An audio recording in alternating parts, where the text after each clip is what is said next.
네, 안녕하세요. 사학책방에서 80번째로 소개하고자 하는 책은 바로 민음사에서 출판된 방드르디 태평양의 끝이라는 책입니다. 네, 이 책 저자의 이름은 미셸 트루니에고요. 이 책을 옮긴 이는 김화영이라는 분입니다. 미셸 트루니에는 1924년 프랑스 파리에서 태어났습니다. 어린 시절부터 철학 교수가 되는 것이 꿈이었던 트루니에는 소르본 대학교에서 철학을 공부하고 미셸 푸코, 질 들레즈 등과 함께 그룹을 만들기도 했다는데요. 1967년 데뷔작 방드르디 태평양의 끝을 발표하면서 아카데미 프랑세스 소설 대상을 수상했다고 해요.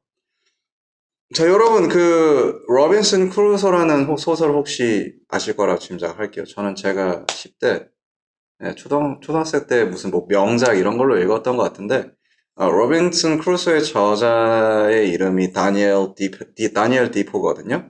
네, 다니엘 디포의 로빈슨 크루소는 무인도에 표류한 인간은 어떻게 살게 될까라는 흥미로운 질문에서 출발하여 노동의 엄격한 기원과 질서 그리고 시간이 흘러감에 따라서 거기서 새로이 꾸려가게 되는 삶의 과정과 방식을 재구성하고자 했습니다.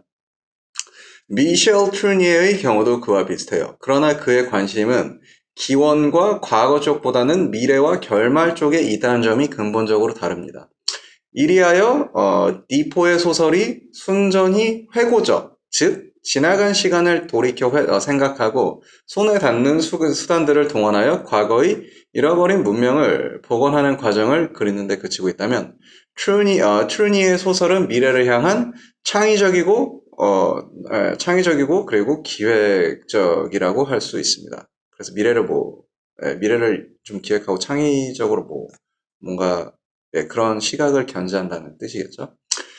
자, 미셸 트루니에가 관심을 가진 것은 어떤 발전 단계에 있어서 두 가지 문명, 즉, 로빈슨으로 대표되는 유럽의 기독교 문명과 방드르디로 대표되는 제3세계의 만남이라기보다는 비인간적인 고독으로 인하여 한 인간의 존재와 삶이 마모되고 바탕에서부터 벗겨짐으로써 그가 지녔던 일체의 문명적 요소가 깎여져 나가는 과정과 그 근원적 싹쓸이 위에서 창조되는 전혀 새로운 세계를 그렸습니다. 이것이 미셸 트루니에 자신이 말하는 이 작품의 주제입니다.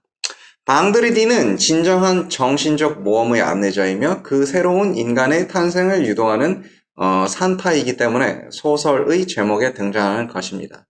책에서 정확히 중간 부분에 등장하지만 말이죠. 섬에 혼자 표류한 로빈슨은 무엇보다 먼저 두 가지 사회의 부자를 확인합니다. 즉, 유럽, 영국, 백인, 버지니아 호 등으로 대표되던 과거의 문명과 사회는 등 뒤의 기억 속으로 가라앉아 버렸습니다.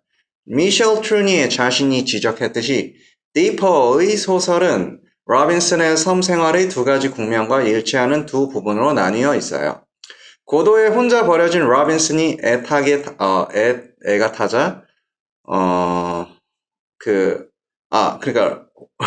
실례하겠습니다. 고도에 혼자 버려진 로빈슨이 애타게 타자, 다른 이의 존재를 그리워하는 고독한 삶, 즉, 방드르디가 나타나기 이전, 이 그 하나이고 뜻하지 않게 나타난 타자, 하필이면 껌둥이 소년인 방드르디와의 어이없는 공동생활, 그리고 그의 교육과 뒤이어 예측되는 식민시대, 즉, 방드르디와 함께 하는 삶이 그 다른 하나예요. 난파 후 모래톱에 쓰러져 있다가 의식을 회복한 로빈슨은 섬에 살고 있는 것이 오직 야생 동물들 뿐이라는 사실을 깨닫자 섬을 탄식의 섬이라 부릅니다. 혹시 구원해줄 배가 지나갈 경우 신호를 보내기 위하여 여러 날 동안 온갖 노력을 다하지만 결국 바닷가에서의 희망도 끝도 없는 기다림에 지친 나머지 환상을 보게 됩니다. 네, 그래서 그 환상은 자기 여동생이 이제 나오는, 그쵸, 이 로빈슨의 여동생이 나오게 되는 그런 꿈인데, 이제 로빈슨이, 왜 이렇게 빨리 나를 구출하는 배가 안 오는 거야. 배가 난파당해서 그래서 계속 하염없이 신호 보내고, 이제 그 장작 같은 걸로 불로 신호 보내고 있는데, 안 와서 이제 좀 몽상이 잠겼는데 그 꿈에 여동생이 배 선머리에 이렇게, 그를 구출하는 약간 그런 비슷한 꿈이었었어요. 아무튼 그건 환상, 꿈이었고. 자, 그 다음에 절의 고도. 절에 고도란 말인즉슨 육지에서 아주 멀리 떨어져 있는 외로운 섬에 혼자 남은 로빈슨은 그 무인도로부터 탈출하기 위하여 남판 섬 배에서 가져온 도구와 물건들 그리고 섬에서 발견한 재료들로 배를 한 척 건조합니다. 그것이 탈출호예요. 디포의 주인공이 처음부터 섬의 탐험과 그곳에 머물 집을 짓는 데 몰두한 것에 반해 트루니에의 로빈슨은 과거의 문명 세계로 돌아가기 위한 탈출부터 생각합니다.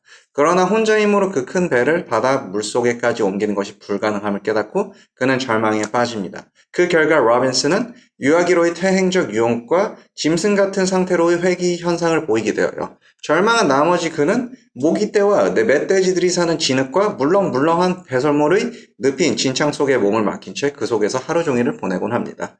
동물적인 삶으로 추락하는 그의 모습이에요. 로빈슨은 자신이 미쳐가고 있음을 깨닫습니다. 광기에서 벗어나기 위하여 그는 마침내 바다에서 섬으로 관심을 전합니다. 꿈꾸는 것에서 운명을 거머쥐는 것으로 초점을 바꿨다고 봐도 돼요. 그리고 그 섬의 이름을 희망을 뜻하는 의미인 스페란차라고 명명합니다. 그는 항해 일지를 쓰고 섬의 지도, 소유물 명세서, 인력, 시계 등 여러 가지 지표들을 만들어 언어와 공간과 시간을 장악하려고 애를 씁니다. 요컨대 영국적 세계관의 재건이에요. 선사 인류가 밟아온 궤적을 다시 밟으면서 문명을 개척합니다. 농사를 짓고 짐승을 사육하고 주거를 관리해요. 미국 과학자 겸 정치가인 벤자민 프랭클린의 윤리를 따르고 노동과 생산의 구원이 있다는 이념에 입각하여 자신도 모르게 자본 축적의 사회로 나가는 것이 그렇습니다. 디퍼의 주인공 로빈슨과 이 점 또한 동일하나 다른 것은 동기입니다.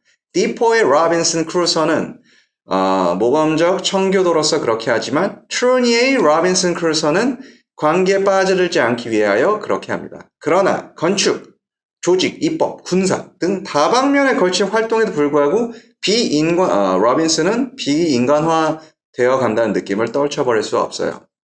물시계가 잠시 흐름을 멈추는 형언할 수 없는 희열의 짧은 한순간, 로빈슨은 자신이 몰두해온 작업의 진부함에 가려서 보이지 않던 어떤 다른 삶을 발견한 듯한 느낌을 받습니다. 로빈슨은 이제 진흙탕 속에 다시 빠져들지 않은 채 타락하지 않고도 변화가 가능한 솟아오를 수 있는 가능성을 예감합니다. 그의 내면의 가장 은밀한 곳에서 일어나고 있는 변신의 새로운 한 단계를 더 올라선 것이죠. 로빈슨은 유충이 어느 날엔가 날 수 있으리라는 것을 예감하게 되고 자기가 여전히 잠자고 있는 고치에서 어쩌면 새로운 로빈슨을 솟아나게 해줄지도 모르는 실험을 위하여 물시계를 정지시키곤 합니다. 그러나 아직은 이 새로운 비전이 일시적으로 지나가는 것에 불과해요. 로빈슨은 창고로 사용하는 동그란 깊숙한 곳에서 좁은 통로를 통하여 들어갈 수 있는 어떤 우묵한 구멍을 발견하자 그 안에 들어가 태아처럼 쪼그리고 들어가 앉아서 세상에 태어나기 전 자궁 안의 태아와 같은 평화와 순준 무구함을 맛봅니다. 책에서는 다음과 같이 기술하는데요. 그는 행복한 영원 속에 정지되어 있었다. 스페란차는 햇볕에 익는 하나의 과일이었고 그 과일이 희고 벌거슨 씨, 수많은 껍질과 깍지와 표면에 쌓인 씨는 그 이름이 로빈슨이었다. 이리하여 스페란차는 통치된 섬에서 어머니, mother로 변해요. 밖으로 나온 그는 고독과 절망의 밀물을 막을 수 없어 파괴 욕구에 사로잡힙니다. 섬의 개척과 통치가 무의미하게 느껴지는 그런 순간이면 그의 내부에 어떤 새로운 인간이 태어나는 것을 느껴요. 그러나 그의 내면에는 새로운 인간과 다스리는 자가 동시에 공존할 수는 없습니다. 양자는 서로를 배제하기 때문이에요. 장밋빛 골짜기에서 잠이 들었다가 깨어난 저녁에 로빈슨은 돌연 어떤 변화를 확실히 느껴요. 섬의 육감적인 존재를 의식하는 순간 전에 한 번 엿본 적이 있는 다른 섬에 와 있는 자신을 발견한 것이에요. 그 어느 때보다도 더 그는 자기가 어떤 사람의 위에 눕듯이 섬 위에 누워 있다는 것을, 섬의 몸뚱이가 그의 몸 밑에 있다는 것을 느꼈다. 그를 감싸고 있는 그 돼지가 벌거벗고 있었다. 자신도 옷을 벗고 종일토록 햇볕을 받아 뜨거워진 그 돼지의 몸을 힘껏 껴안는다. 그리고 그의 성기는 마치 보습이 날처럼 땅바닥을 파고들면서 스페란차와 결합한다. 자, 실존의 의미에 대한 명상에서 출발한 항해 일지는 섹스와 죽음 사이에 존재하는 깊고 본질적이며 숙명적이라 할 만한 관계의 이해에 이릅니다.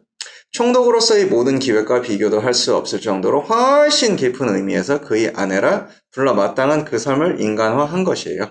그러나 로빈슨 자신은 대지와의 결합으로 인하여 자신이 인간성을 상실한 채 원소로 환원하고 있음을 인식합니다. 소설의 중간 지점이 이 대목에서 결정적인 사건이 일어납니다. 이때 15먹은 어린 인디언의 모습으로 방드리디가 등장해요. 두 번째로 아라우칸족이 섬에 부와서 불을 피워놓고 의식을 치르는 동안 제물로 지명된 인디안 혼혈아가 로빈슨 쪽으로 도망칩니다. 이를 본 로빈슨이 스스로의 안전을 위하여 그를 향하여 총을 겨누나 방아쇠를 당기려는 순간 안고 있던 개가 총알을 빗나가게 함으로써 본의 아니게 그를 구해주게 됩니다. 이는 로빈슨의 계산된 세계가 도전받고 있다는 증거이기도 합니다. 이리하여 로빈슨은 자신이 선택한 것도 아닌 한 동반자를 얻게 되어요. 백인과 흑인 사이의 주종관계는 디포의 소설에서와 다름없이 시작됩니다. 로빈슨은 흑인 혼혈을 구해준 요일의 이름인 방드르디, 즉 금요일로 지어줍니다. 이거는 뭐 디포의 소설과 비슷할 거예요. 거기서도 아마 나왔던 흑인 조수가 프라이데이, 이름이 프라이데이였으니까요. 유색 인종의 어린아이고 이름마저 우연적인 이 인물은 백인 로빈슨의 노예가 되기에 적당합니다. 방드리디는 로빈슨과는 정반대의 순수 그 자체입니다. 방드리디가 천진하게 터뜨리는 어린 웃음은 로빈슨 총독과 통치된 섬의 외관을 싸고 있는 심각함의 가면을 벗깁니다. 로빈슨은 그에게서 자신의 또 다른 자아를 발견한 느낌이어서 더욱 불안해져요. 로빈슨은 총독으로 행동하지만 한편으로는 다른 삶에 대한 욕망을 부정하지 못합니다. 그는 유혹을 느끼며 달밤에 깨어서 골짜기를 찾아가요. 이것은 그가 선택하게 될 미래의 암시입니다. 로빈슨이 외출 중이고 묘식에는 정지되어요. 노예는 잠시 해방되어 주인 노릇을 하게 됩니다.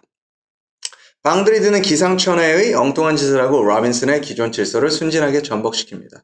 선인장 밭에 보석과 옷감 상자를 옮겨다 놓고 선인장에 옷을 입혀요. 사람은 벗고 식물은 옷을 입습니다.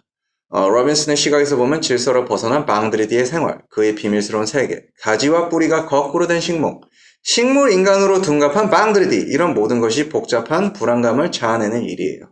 방드리디는 질서, 경제, 계산, 조직 등의 개념에 완전히 저항적인 것을 알 수 있어요. 로빈슨과 방드리디는 대립항인 거죠. 로빈슨은 그를 자신의 노예로 삼지만 머지않아 그를 자신의 질서에 예속시킬 수 없다는 것을 깨닫습니다. 도대체 방드리가 자발적으로 행동했을 때 로빈슨의 눈에 좋게 보일 만한 구석이라고는 없었어요. 방드리드는 그가 꾸벅꾸벅 순종하는 태도 이면에 어떤 개성을 감추고 있다는 것을, 그리고 그 개성에서 생겨나온 것이란 하나같이 그의 마음 깊숙이 충격을 주는 일들이고 통치된 섬의 질서를 해치는 일뿐이라는 사실을 로빈슨도 인정하지 않을 수 없었습니다.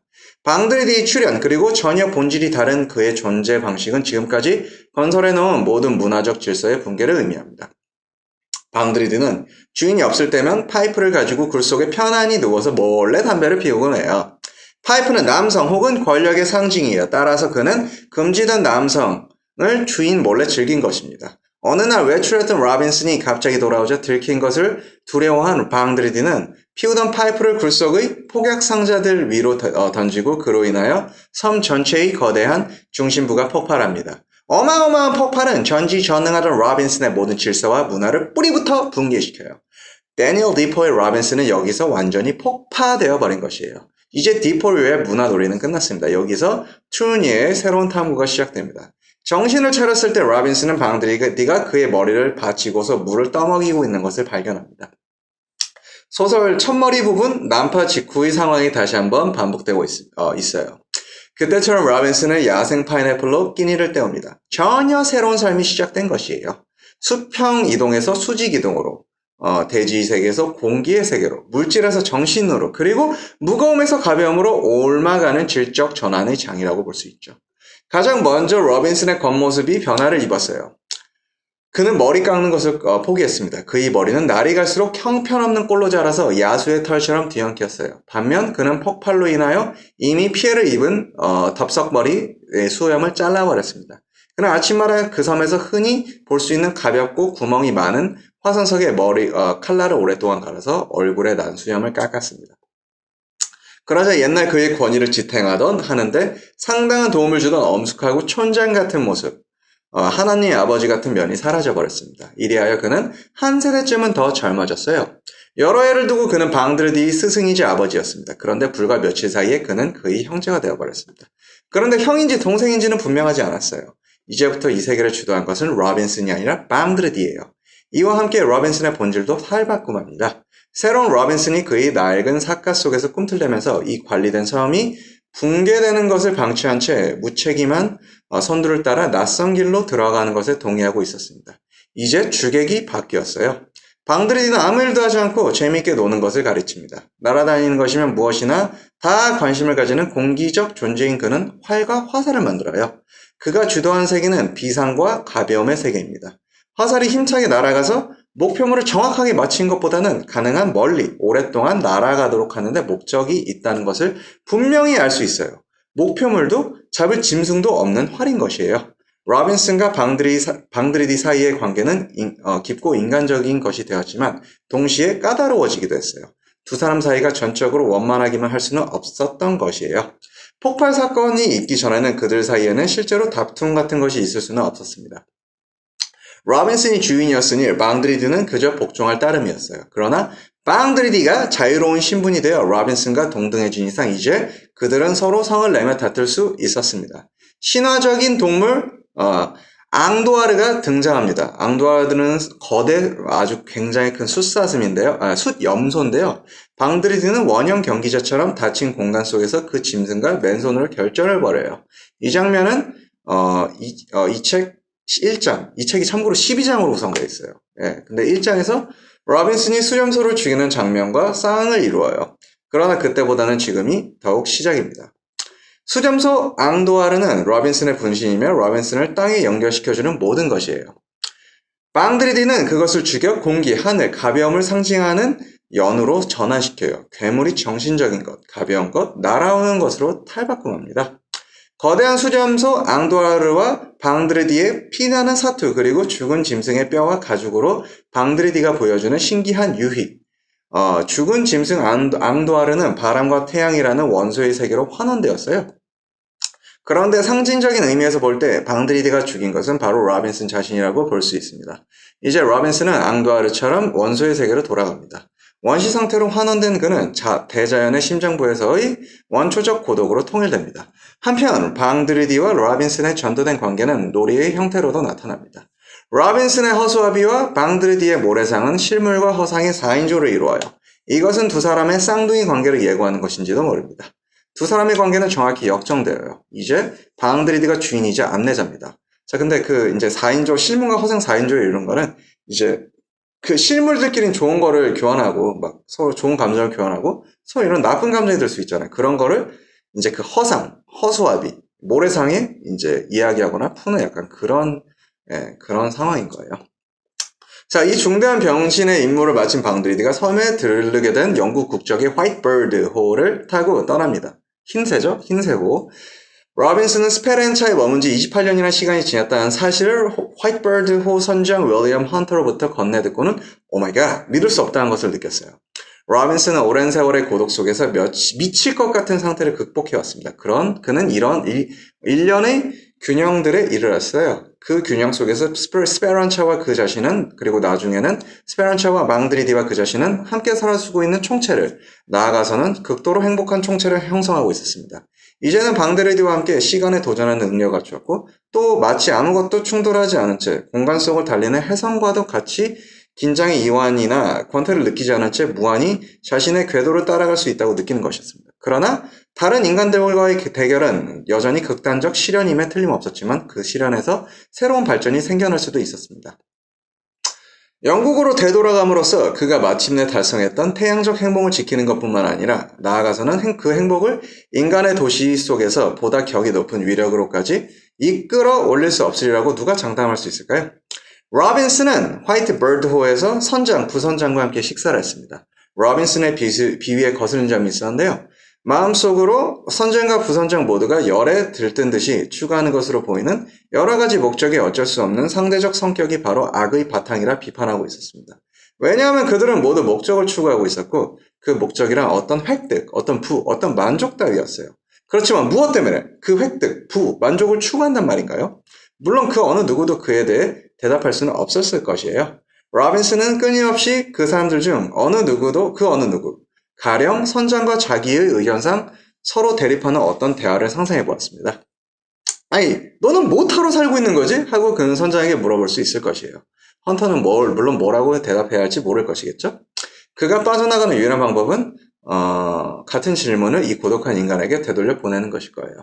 그러면 로빈슨은 왼손으로 스페란차의 대지를 가리켜 보이고 오른손으로는 태양 쪽으로 쳐들어 보일 것이에요. 잠시 어리둥절하다가 선장은 당연히 폭소를 터뜨리겠죠. 예지 앞에서 터뜨리는 광기의 폭소를. 사실 태양이란 거대한 불꽃 덩어리가 아닌 그 무엇이며 그 속에는 정신이 담겨 있어서 태양을 향하여 스스로를 열어 보일 줄 아는 존재들에게는 영원의 광휘를 비추어주는 위력을 가지고 있다는 사실을 그가 어떻게 상상할 수 있겠어요? 로빈슨은 화이트 버드홀을 떠나보낸 후 방드리디와 같이 그냥 그 섬에 남아있겠다는 결심을 선장과 부선장에게 피력합니다. 로빈슨은 방드리디와 상의해보지 않고 그 섬에 그냥 눌러앉기로 앉아 살기로 혼자서 결심한 것은 좀 후회였습니다. 로빈슨이 잠자는 동안 방드리디가 다시 화이트버드호에 승사하러 스페란차에 타고 온 카누에 다시 올라타서 화이트버드호까지 노를 저어 도달하거든요. 다행히도 화이트버드호에서 도망치고 싶어했던 한 소년 수부가 로빈슨이 섬을 떠나지 않는다는 소리를 듣고 로빈슨과 함께 남아 살기로 결심해서 방드리가 이제 화이트버드호까지 타고 온 카누를 방드리든 이제 그걸 타고 화이트보드에 승선하고, 이 소년 수부는 그 카누를 타고, 스페란차로